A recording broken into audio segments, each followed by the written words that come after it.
So the first thing I've done is I've taken the picture of the hand and I'm trying to find reference points that I can use in order to draw from. So for example, I've put a line across the top so I can transfer this into the center of my sugar paper. That's what I'm looking at here. So I'm going to put that line in first. That's going to give me a reference point that I can then refer back to. From that reference point, if I again refer back to my picture, I can see that I've got a curve about halfway. So I'm going to mark a halfway point there and I'm going to add that curve in there. So what I'm going to start to do is from the basic shapes, the basic lines that I've identified here, I'm going to plot those in and then I'm going to produce a line drawing of my hand. I'm just going to speed that up for you.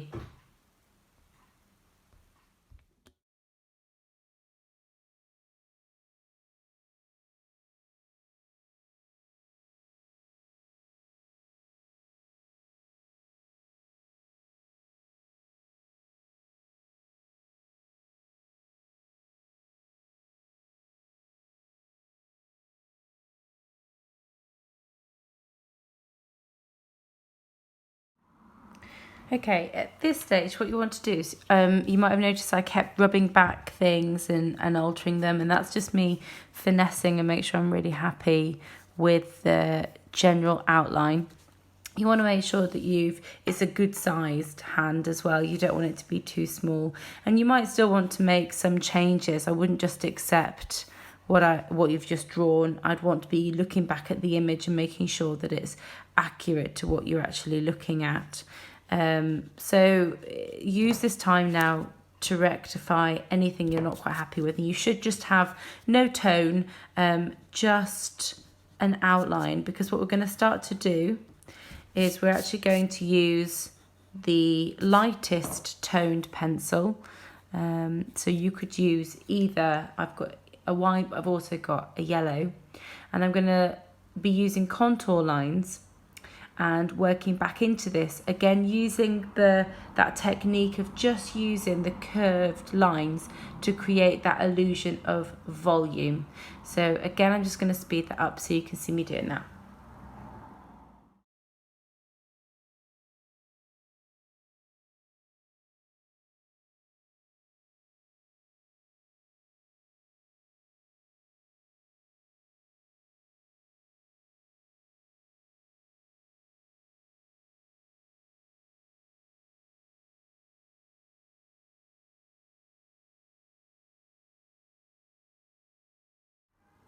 So I've put pretty much all of the light tones in. Now I can always add into this, and I also think it's quite nice to keep some of the paper showing through as well. So I'm going to go with my medium tone, and I'm constantly looking back at the picture just to look at where the shade is, where the darkest areas are.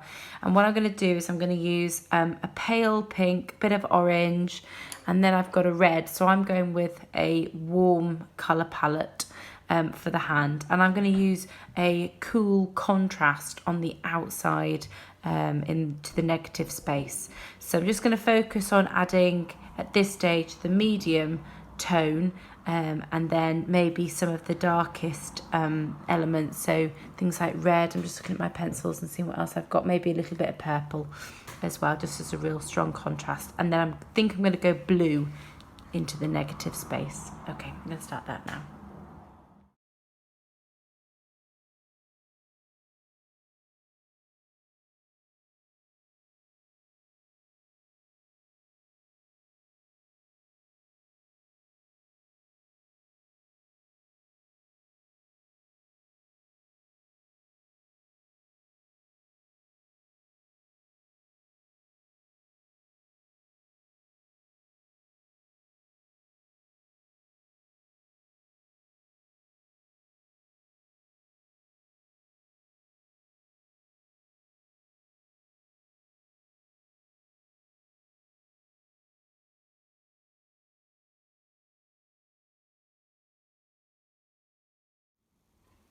Now at this stage, you've got a few choices you can make.